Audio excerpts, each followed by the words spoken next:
ऐसे नहीं बना था हमारा प्यारा वतन पाकिस्तान। और बड़ी खबर पाकिस्तान के कराची से मिल रही है, जहां पर जोरदार ब्लास्ट हुए हैं, पूरा शहर धमाके से बहल उठा। का कोई अंदाजा भी नहीं लगा सकते थे इससे पहले कि भारतीय ड्रोन इस तरह से दंदनाते हुए पाकिस्तान में दाखिल होंगे, जहां दिल करेगा वहां पे अटैक करेंगे। जो शहीद हो रहे हैं उनसे अल्लाह की मुलाकात होगी, दुनिया में उन पर क्या बीती इस पर भी बात होगी। हमले भी कर रहे हैं, धमकियां भी दे रहे हैं। जयशंकर ने पाकिस्तान पर सख्त तरीन कार्रवाई की धमकी दे दी कि हम पर आप इल्जाम लगा रहे हैं ना, ये ले जी, हम तहकीकात के लिए तैयार हैं, हम खुद को पेश करते हैं तहकीकात के लिए। जमीन कांप उठी है, समंदर खामोश हो गए हैं। मैंने सुबह मैं बाहर बाजार में खड़ा था, मैंने अपनी आंखों से देखा है कि इतना सा रॉकेट जो टाइप ना ऊपर से जब आवाज भी आई है, नजर भी आया है कि ड्रोन जहां गिरता है वहां तबाही छोड़ जाता है। उनका कहना है कि दर हकीकत ड्रोन नहीं बल्कि मिसाइल है जो गिरते वक्त ऐसी गरजदार आवाज पैदा करता है जैसे कोई बैलिस्टिक मिसाइल जमीन से टकराया हो। आज एक मर्तबा फिर हमारे मुशरिक दुश्मन ने हमारी गैरत और इज्जत को चैलेंज किया है। हो सकता है पाकिस्तानी अवाम ये माने भी ना कि ये भारत ने किया है, और सारा का सारा गुस्सा पाकिस्तान की एस्टेब्लिशमेंट पे उतरेगा। पाकिस्तान में खाना जंगी जैसी सूरत-ए-हाल हो सकती है। कहीं ना कहीं जो है सालिसी की पेशकश होती रहती है, क्योंकि जंग किसी भी मसले का हल नहीं होती। और कैसे बना था पाकिस्तान, याद होना चाहिए आप सब लोगों को, कितनी कुर्बानियां दी हमारे बाउजदाद ने। बल्कि अल्लाह से दरख्वास्त करें कि वो हमारे जैसे कमजोर ईमान वालों को ताकत अता करे, क्योंकि हम भूले हुए हैं। भारत लगातार पाकिस्तान के ऊपर हमलों पर हमले कर रहा है। पाकिस्तान ने अभी तक जिस जवाबी कार्रवाई का वादा किया था कौम से, सहाफियों से, जो कुछ कहा गया था, अभी तक वो वादा पूरा नहीं हुआ। हेलो दोस्तों, नमस्कार। राज समाचार में आप सभी का स्वागत है। दोस्तों पाकिस्तान ने साबित कर दिया है कि वो लातों का भूत है, बातों से नहीं मानेगा। भारतीय सेना ने पाकिस्तान को सबक सिखाने पाकिस्तान के कई इलाकों में ड्रोन हमलों के जरिए आतंकी ठिकानों को निशाना बनाया। भारत ने पाकिस्तान के लाहौर, सियालकोट, शेखपुरा, नरोवाल, चकवाल और रावलपिंडी जैसे शहरों में हमले किए। सूत्रों के अनुसार इन हमलों में पाकिस्तान का डिफेंस सिस्टम पूरी तरह बर्बाद हो चुका है। दोस्तों भारत के ड्रोन अटैक से अब पाकिस्तान में रोना गाना शुरू हो गया है। पाकिस्तानी मीडिया भारत का हमला देख चीख चीख कर रोता नजर आ रहा है। भारत से पाकिस्तानी अब हाथ जोड़कर माफी मांगते भी नजर आ रहे हैं। भारत ने जो अभी लेटेस्ट अटैक किए हैं उनमें उसकी हिम्मत इतनी बढ़ गई है कि लाहौर में, गुजरावाला में, गुजरात में, डिंगा के इलाके में एक ड्रोन गिरा है, सियालकोट में, चकवाल में, जबकि घोटकी में, सिंध में भी जो है वो ड्रोन हमला किया गया है। भारत ने पाकिस्तान के मुख्तलिफ इलाकों में ड्रोन भेजे हैं। ये बड़े साइज का ड्रोन है, इसका साइज लगभग कुछ 6 फुट के करीब बताया जाता है, और ये बॉर्डर क्रॉस करके पाकिस्तान के अंदर दूर तक इलाकों में घुस गए हैं। यानी ड्रोन जो हैं वो सियालकोट को क्रॉस करते हैं, फिर गुजरावाला आ जाते हैं, गुजरावाला को क्रॉस करते हैं, वहां पे धमाके सुने गए बड़े जोरदार किस्म के।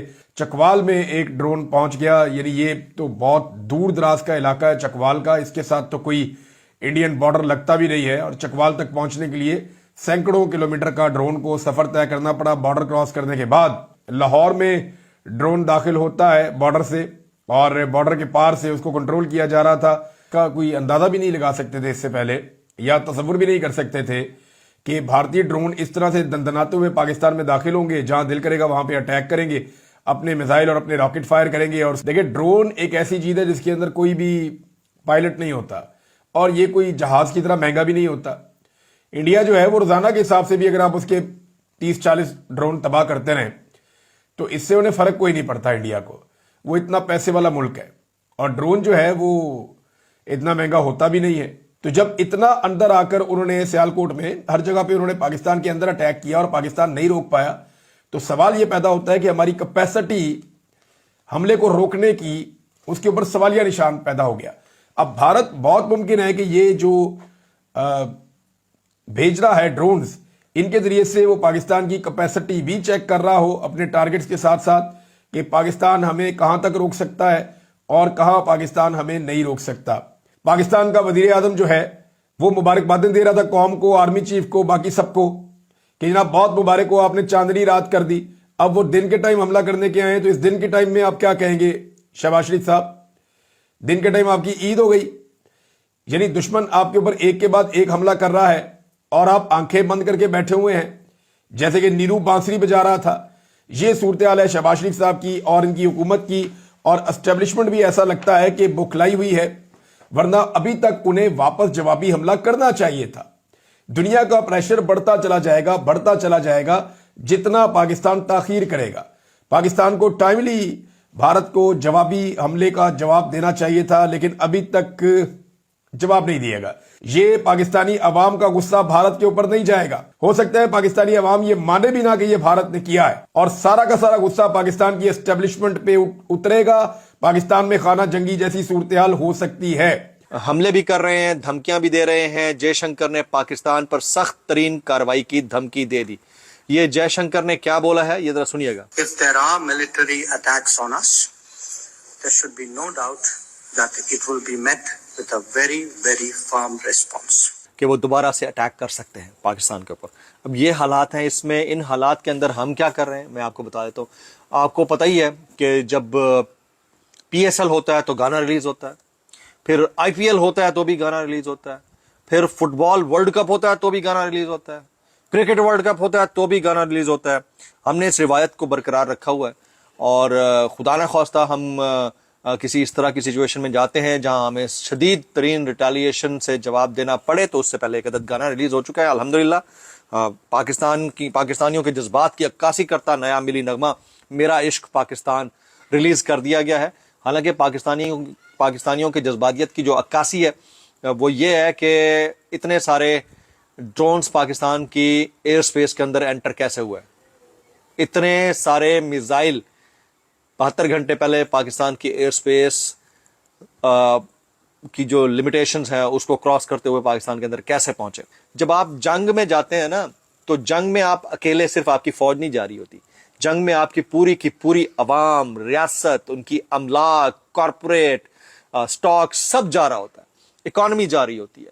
तो उस सूरत में जब आप जंग में जा रहे होते हैं तो आपको इक्तदार के मनसब पर वो बंदा चाहिए होता है जिसके पीछे 25 करोड़ अवाम खड़ी हो। तो असल जो पाकिस्तान का इस वक्त वजीर आजम है वो अडियाला जेल के अंदर बैठा है, जिस सबसे बड़ा प्रॉब्लम है। उनकी सिक्योरिटी के भी अपनी जगह पर कंसर्न्स हैं। बहुत सारे लोग एक और कॉन्स्पिरेसी बयान कर रहे हैं कि पता नहीं क्या है कि इमरान खान साहब इस सारी सिचुएशन में अडियाला को ना टारगेट करने की कोशिश की जाए इंडिया की जानिब से। मौजूदा जंगी सूरत हाल को मद्देनजर रखते हुए पंजाब के तमाम तालीमी इदारे 2 रोज के लिए बंद कर दिए गए। जुम्मे और हफ्ते को तमाम तालीमी इदारे बंद रहेंगे। इसके अलावा फिर अमरीकी सफारत खाने ने पाकिस्तान में मौजूद अमरीकी शहरियों को फौरी पाकिस्तान छोड़ने की हिदायत कर दी है।